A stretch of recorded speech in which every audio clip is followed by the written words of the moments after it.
What's going on? We're here at Scooter Zone Glendora, and today I'm going to be talking about the Phoenix Session Completes, the 2015 model. Now you're going to notice first thing, the title doesn't say review, it says overview. Now why is that? Well, this model just came out 2 weeks ago, so there hasn't been enough time for us to sell enough and see how they do. You know, kids are bringing them back to the store, and you know, for us to get a chance to ride them and kind of get a whole feel for what the scooter is. So because of that, I can't really do an honest review because it hasn't been around long enough. But I get plenty of questions asking for us to talk about the scooter and tell you guys a little more about it. So that's what I'm going to do today. First glance, they look great. You know, you get a couple cool color schemes. You get the gray, purple, and the red. You know, popular colors. Gray one has the chrome bars too, so I'm sure that one's going to sell great. Bar size is awesome. They come 23 wide, 23.5 tall. Decks are 20 long by 4 1/4 wide. And then everything kind of falls into normal categories. 110 millimeter wheels, flex fender, brake, sealed integrated headset, you know, double clamp, you know, all standard. Grips don't feel too bad. But other than that, there are some details that I don't like about the scooter. Some of you guys may have heard that Phoenix switched owners, and with the new owner came different manufacturing came different quality. Now, I can't say that all this for sure because, well, it hasn't been around long enough for stuff to break. But this is purely based on speculation.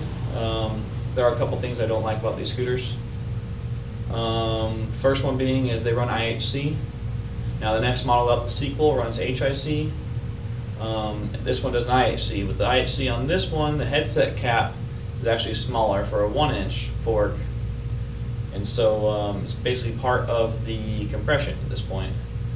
So because of that, if you want to switch out your headset on this model, you're still running the same cap. I mean, it's not a big deal, but it's something they really could have just thought a little bit further about and done it right.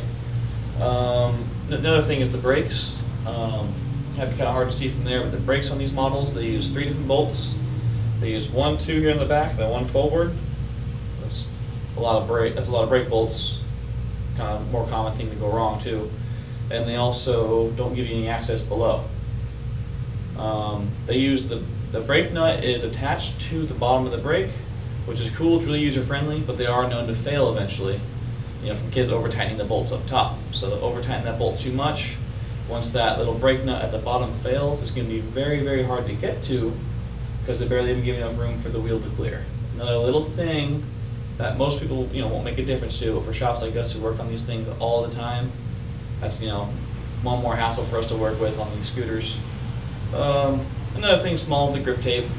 I mean, it wouldn't be very hard for them to put the grip tape towards, you know, in the back here and also up front. Make the scooter it makes it look that much better and that much more of, you know, a quality product. So another little thing. Won't make too much of a difference, but really, you know, it's the little things that count in these scooters. I mean, other than that, good scoot.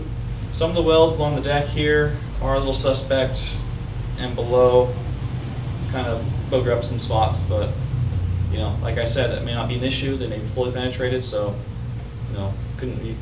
It's only been out 2 weeks. Haven't had enough time to see how they perform.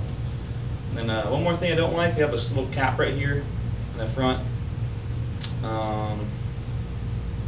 Kind of random cap. I'm not sure what's going on with that. I don't know if they wanted to do the sidewalls too, or you know what, it's just kind of just there. But other than that, pros, I do like the size of the handlebars. 23 wide, it's very big, but you're better off with bigger bars and smaller because you can always chop them down smaller, and that's cool. So the bars are great. They're going to fit a wide variety of sized riders. So, and up to 23.5 tall, you can fit many different heights for riders too. So in 23.5, that's probably a kid up to about 5'4", 5'5", maybe 5'6". You know, to fit him comfortably where he's up a little higher than normal, and you know, kind of that's where the trend's going now: higher bars, wider bars.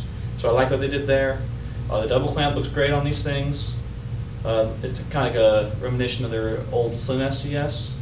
So really cool styling here. I like this double clamp a lot. Headsets feel smooth.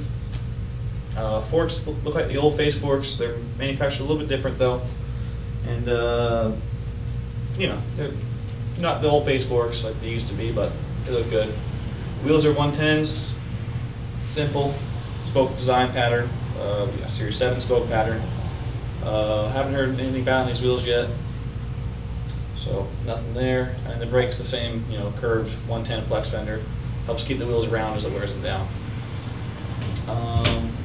What else? One more thing I don't quite like about these scooters is their deck. Well, on the side profile here, it's much taller. This way it's much taller than the average deck.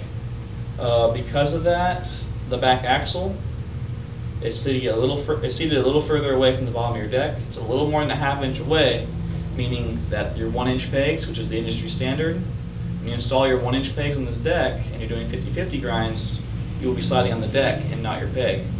So another little thing that, easily fixed, could have made a big difference, but seems to have not put quite all the thought into the product here. But they can always do another round. They can always do a V2. They can always fix all this stuff, so that's good. So for now, let's wait and see where it goes.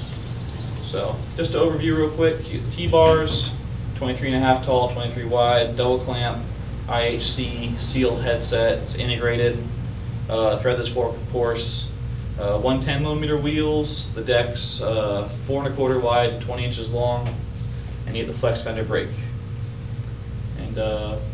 And that's pretty much it. Only other thing I can say is, their higher model uses HIC. It's $50 more. I hate when companies will downgrade their lower end model just to make it seem like there's more of a difference between this and the higher one. I mean, really, we all know it wouldn't cost anything different to put HIC on this and make it, that much more compatible and that much better of a scooter. So that I wish they would have done. Other than that, that brake hole for me is a big issue. I wish they would have left access below. So for Phoenix, if you guys could, next round or next version of the scooter, please, those two changes would be a big difference to the scoot and it'd really make it a good ride for the kids. So thanks for listening, guys. Next week I'm going to do the sequel, which is their other complete they just released, and be on the lookout for that. Make sure to share this video on YouTube, and feel free to log on to our website on thescooterzone.com and review any product you like. Leave your comments on there for us. We love that kind of stuff. Oh, price. These guys are $195, so $194.99, $195 on our website. So $195 gets you a cool scoot. We do free shipping in the USA over 100, so $195 shipped to your door. So check them out, and thanks, guys.